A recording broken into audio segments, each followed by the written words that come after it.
Hey guys, welcome to the next video. We're going to dive into the creation of the bass on this one.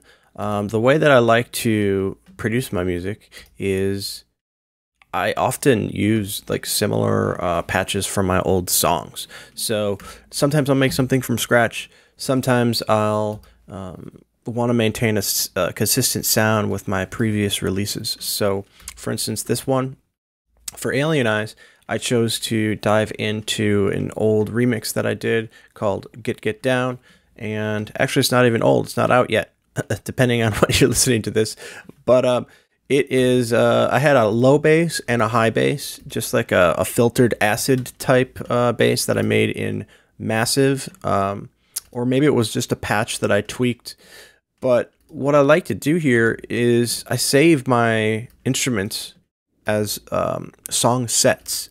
I have a song sets folder. Just click on add folder here, and you can create something called song sets. So every time you finish a track,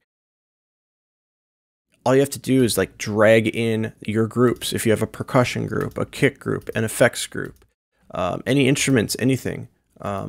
These are all my songs that I really liked. When I finished them, I was like, hey, these are sounding great. I want to save this stuff and maybe reuse it. So honestly, that's what I do for a lot of my tracks. I just make something that sounds good, and then I'll reference it and actually like kind of just pull it out and use it in another song to see if it works. So right now I've got what, 1, 2, 3, 4, 5, 6, 7, 8 songs in here, all with different instruments, but similar at the same time. So all of these sound like Matthew Anthony. So if I pull in anything from these tracks into a new one, it's going to maintain that same vibe, right? So start off here by just dragging in from my song sets folder, and this is acid low, and we've got acid high as well. And the only difference with these two is the EQing, basically. I'll run through each instrument and show you exactly what's going on. We've got Massive here. This is a preset within Massive, and I usually just adjust the resonance and the cutoff. That is the wrong Massive. Here we go. I was wondering why it wasn't making any difference. So I just adjust this until I'm happy. The resonance again, that real squelchy resonance that the Acid 303 by Roland produces. So yeah, I'll just find my happy spot here, and this one's EQ'd. Here's the difference with and without the EQ. Huge difference, right? So in my last track that I did with the Get Down remix, I went through and just found out exactly where this needed to be with my final mix down and all the other elements. So this may actually change with this track, but generally I like to keep things pretty close to the same. I'm probably not going to touch OTT too much. This is a free one, by the way, from Steve Duda over at Xfer there, and they kind of emulated the OTT preset within Ableton, which stands for over the top compressor, I believe. I like to mess with this thing. It basically pulls out really cool frequencies that you wouldn't normally hear. It basically isolates your highs, your mids, and your lows, and then allows you to change the volumes of each.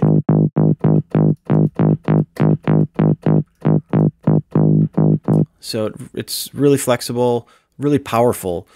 So if you're ever looking to take your sound to the next level, or if it's just not popping out in the mix enough, try throwing this free download from Xfer onto it and mess around a little bit and have some fun. Hopefully it'll help you out. So I like to throw that on there. This compressor with a sidechain, we'll get into the sidechain later, or maybe we won't, depending. And also LFO tool. I love putting LFO tool on my bass, and I do a lot of, I'll show you the comparison here. in a second. But what I like to do, I don't think this actually copied over properly, but we'll go ahead and dive into that later. And let's see.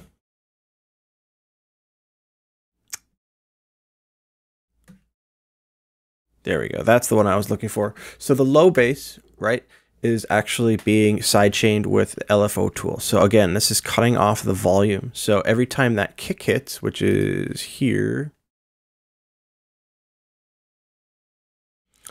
I want my bass to be responding. So if you look, like, this is the gap between the two sub basses. Like, this is super subby, and then this is super subby, right? There needs to be a little space there, otherwise it just sounds not very good. So it'll sound muddy. What you want to have is room for the kick sub bass to come through. And then if you've got a bass line, you want that to shine through later. So if I click on this and then turn on, so it's really pumping. So I was just holding down the note there, and it's really, really pumping. So that's going to be my bass line for Alienize here. So let's just go ahead and record or plop in some MIDI here.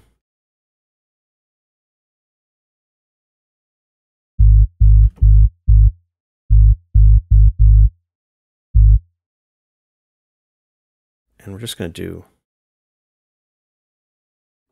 long notes.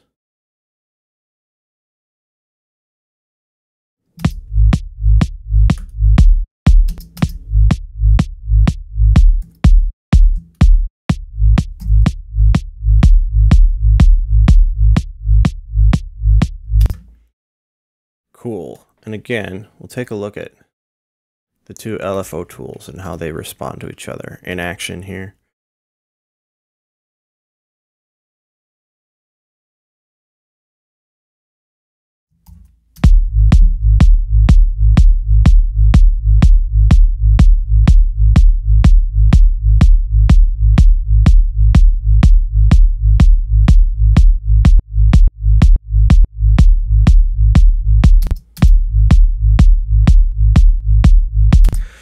So this is some fine tuning here. I'm trying to make my tracks funky. A swing, a groove, you know, the Ableton groove, or the swing of the drums.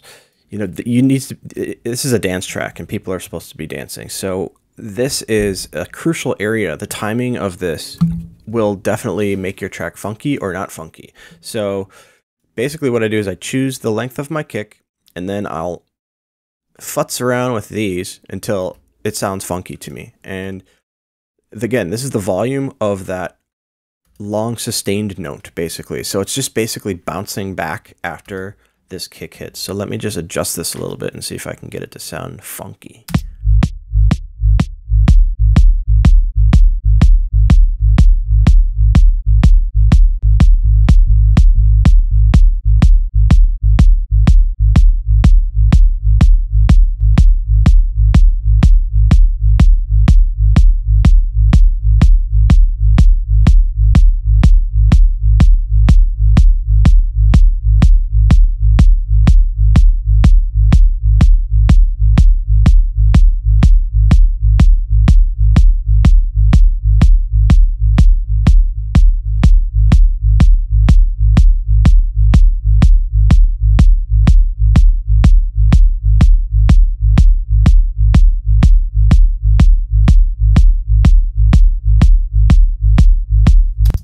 Cool, I think that's sounding pretty good.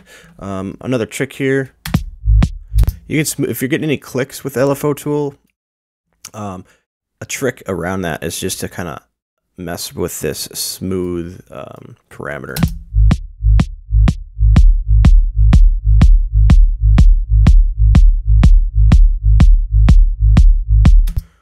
Cool, so now our sub bass is sounding pretty darn good.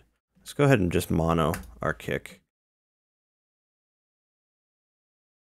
And mono our bass as well. Our low bass, make sure that that's monoed. Oh, okay, this is up. I need to upgrade this from Ableton 9 to Ableton 10. There you go. It's got a mono button now. How nice is that? So again, the acid low and acid high here, we're just going to duplicate these.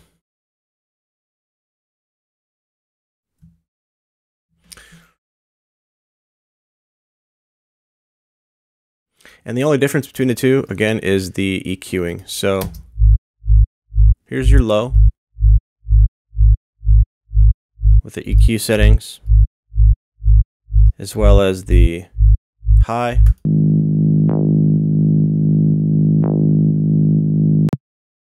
The EQ on here. Here we go.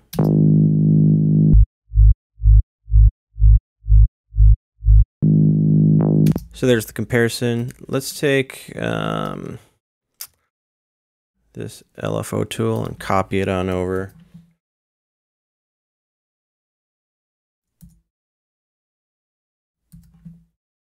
We may change this later, but for now, let's keep them the same.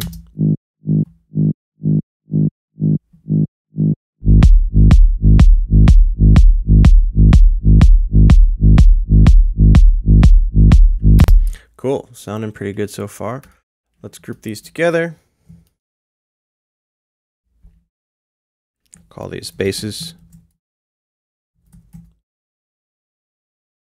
And as you can see, I like to make them all orange.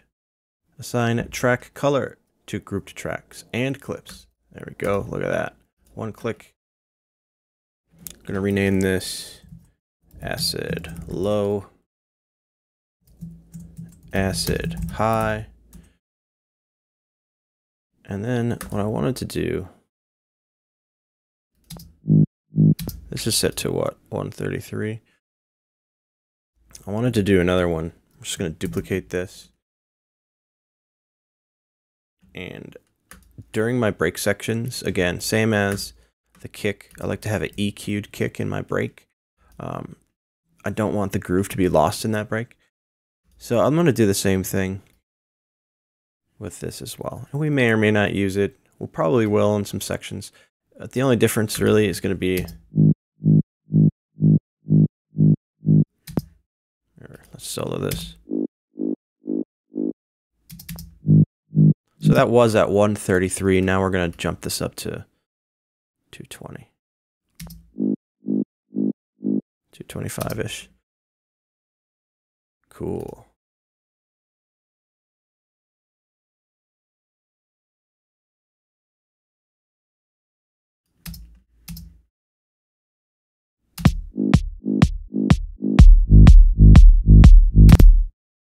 Sweet. We'll see you in the next video. Thanks everybody for watching, commenting, and indeed liking. We really do appreciate all the support we get here on our Sonic Academy YouTube channel. So if you found this video super useful, please, we'd love you to hit the subscribe button. We update the YouTube channel every week with new content. And if you want to watch some more relevant content, just click on the videos beside me.